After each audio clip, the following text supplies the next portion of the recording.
Maranata, o Senhor logo vem. Se você crê nisso, diga um amém. Eu creio, queridos, creio que a volta do Senhor Jesus está muito próxima. Seja bem-vindo a mais um vídeo do canal Apocalipse Oficial. Se você ainda não é inscrito, por favor, se inscreva aí no canal para receber as notificações dos vídeos novos e deixe seu like também se você gostar desse vídeo. Divulgue para os seus amigos, com certeza ele será uma bênção na vida de alguém. Vamos avançar então? Temos muita coisa boa para falar no vídeo de hoje.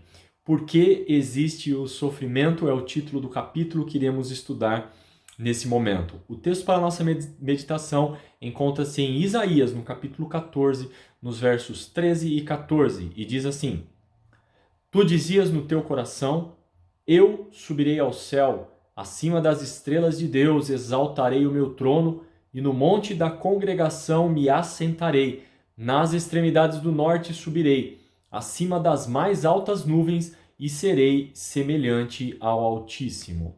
Esse texto, ele obviamente está se referindo a Satanás e a sua queda, né? Lúcifer e a sua queda, a sua expulsão do céu.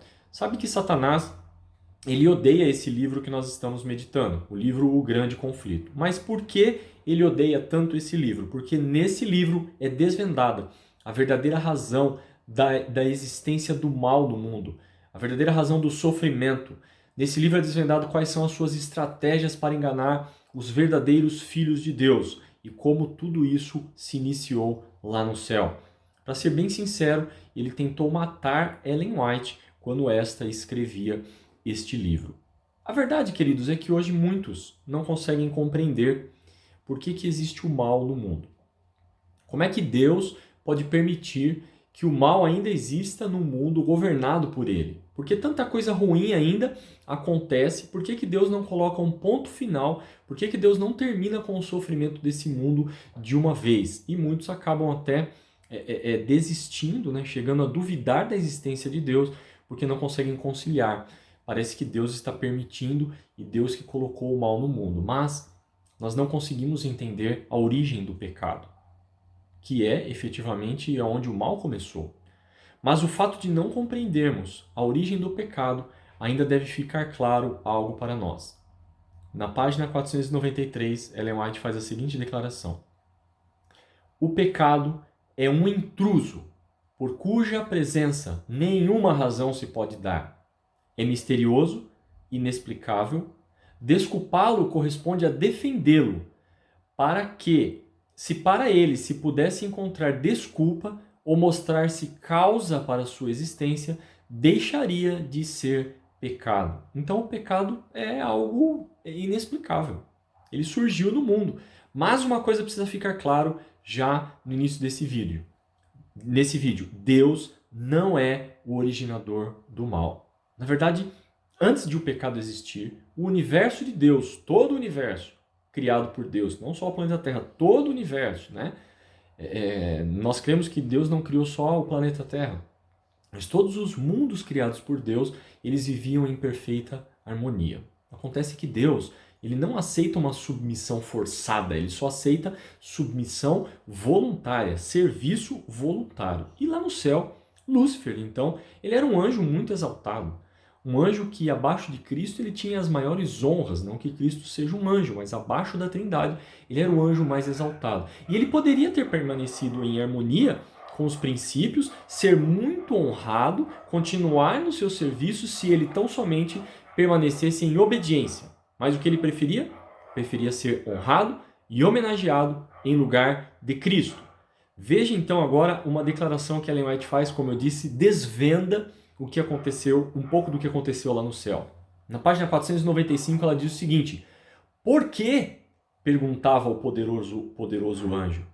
Por que deveria Cristo ter a supremacia? Por que é ele desta maneira mais honrado do que Lúcifer? Olha o pensamento dele. Por que Cristo tem que ser mais honrado que eu? Ora, porque Cristo é o Criador e você é criatura. Simples por isso. Muitos acham que no momento em que o desejo pelo mal, o desejo pela honra, pela exaltação surgiu no coração de Lúcifer, imediatamente Deus o expulsou do céu. Mas essa não é a verdade. Ellen White ainda diz assim: Deus em sua grande misericórdia, suportou longamente a Satanás. Ou seja, ele foi ainda conservado por muito tempo no céu. Deus, queridos, deu diversas oportunidades desse anjo se voltar, desse anjo pedir perdão, se submeter, mas ele não queria isso. Ele não queria se submeter por um motivo muito simples. Na página 496 é dito, e como eu disse, é desvendado o mistério, não do pecado, mas do que aconteceu lá no céu. E ela diz o seguinte: mas o orgulho o impediu de submeter-se.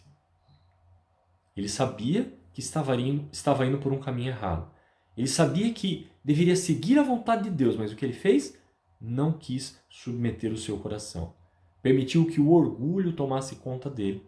E assim ele foi cada vez mais avançando. No início, ele fazia isso de forma velada. Conversava com um anjo aqui, com outro anjo ali. Depois ele passou a interpretar de forma falsa as palavras de Cristo.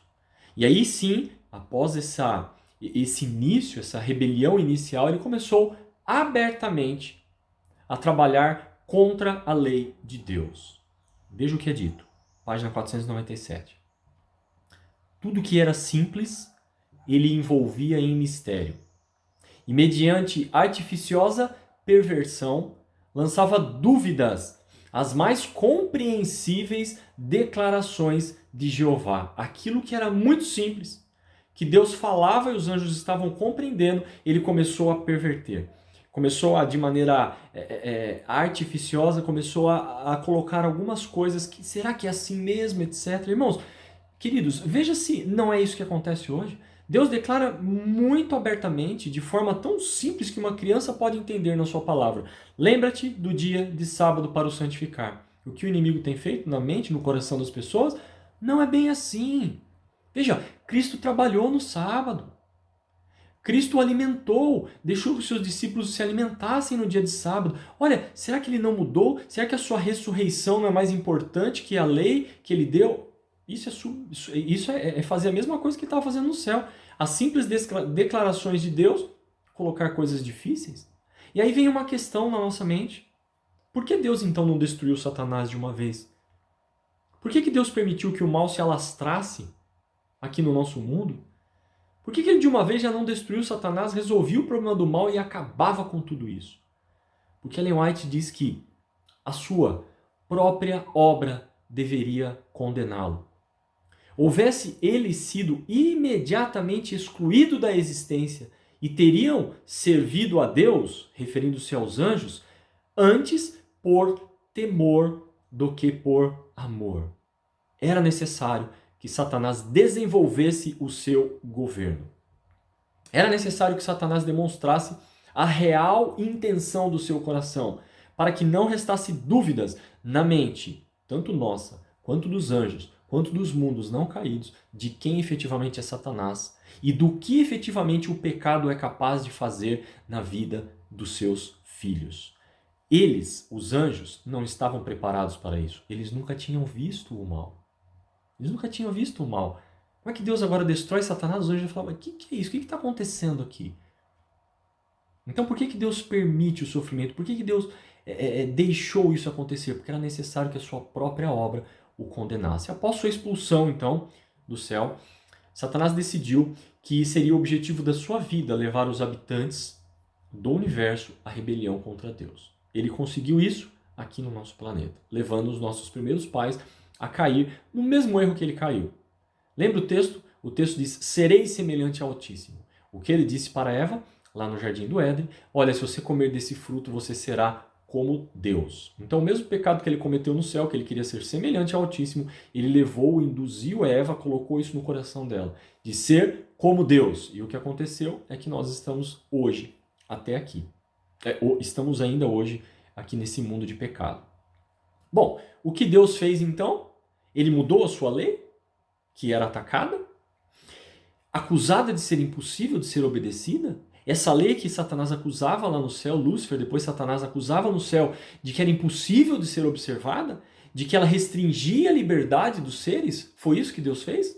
Por que Deus concedeu uma lei assim? Satanás não queria. Foi isso que Deus fez? Então ele mudou a lei porque a lei dele estava com problema? Não. Não. Ellen White diz assim: a pena da lei recaiu sobre aquele que era igual a Deus, ficando livre o homem para aceitar a justiça de Cristo e por uma vida de arrependimento e humilhação triunfar como o Filho de Deus sobre o poder de Satanás. A lei não podia ser mudada e foi esse o motivo de Cristo ter vindo morrer. Cristo morreu porque a lei não podia ser alterada. Você acha que se a lei pudesse ser alterada, Cristo teria passado pela humilhação que passou? Óbvio que não. Mas Deus não podia mudar a sua lei, porque sua lei é imutável, sua lei é perfeita, sua lei é eterna. Então o que ele fez? O próprio Deus, na pessoa de Cristo, veio e morreu para que nós pudéssemos agora, pelo seu poder, também triunfar sobre Satanás. Mas não foi apenas por isso que Cristo veio. Ela diz assim: mas não foi meramente para efetuar a redenção do homem que Cristo veio à terra e aqui sofreu e morreu. Veio para engrandecer a lei e torná-la gloriosa, para demonstrar a todos os mundos do universo que a lei de Deus é imutável. A morte de Cristo prova ser ela imutável.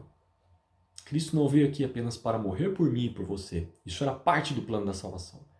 Mas Cristo veio também, segundo esse texto, para engrandecer a lei, tornar a lei gloriosa, para que não somente nós, mas os habitantes de todos os mundos pudessem compreender de uma forma definitiva, não que eles não compreendessem ainda, mas para que não restasse dúvidas depois do ataque que Satanás fez à lei de Deus, de que a sua lei ela é imutável. Queridos, esse é o objetivo supremo do inimigo. Levar eu e você a desobedecer à lei de Deus. Porque ele sabe que se formos desobedientes, o que nos restará, a nossa sorte, será a mesma dele, o lago de fogo. O lago de fogo e enxofre que arderá no dia do juízo de Deus. O objetivo dele é colocar em dúvidas o seu coração o amor de Deus por você. O amor de Deus foi tão grande que ele não mediu esforços para vir aqui morrer por nós. E agora, o que faremos com essa tão grande salvação? Simplesmente ignoraremos? O que faremos com a lei de Deus que o próprio Cristo não mudou, que ele veio torná-la gloriosa, exaltar a norma? Colocaremos essa lei de lado e falaremos assim: não é preciso mais guardar a lei porque agora Cristo cumpriu por mim. Então agora eu vivo pela graça. Eu não preciso mais me colocar sob o jugo da lei. Falar isso é ter o mesmo sentimento que Lúcifer teve no céu. Queridos, que não caiamos nesse erro. Essa é uma estratégia do inimigo antiga. Ela começou lá no céu. Ela se desenvolve aqui na terra. O que está acontecendo hoje não é nada de novidade para Deus. Não é nada de novo. Simplesmente é a atuação do mal no universo perfeito de Deus, colocando em descrédito aquilo que é perfeito. Que não sejamos como o inimigo. Que não caiamos no erro dele, de achar que a lei de Deus foi alterada e que o seu sacrifício não é suficiente para nós. No próximo vídeo, nós iremos tratar de um assunto muito importante e eu espero que você esteja lá, pela graça de Deus, para avançarmos no estudo desse livro maravilhoso, O Grande Conflito. Até lá, um forte abraço e fique com Deus.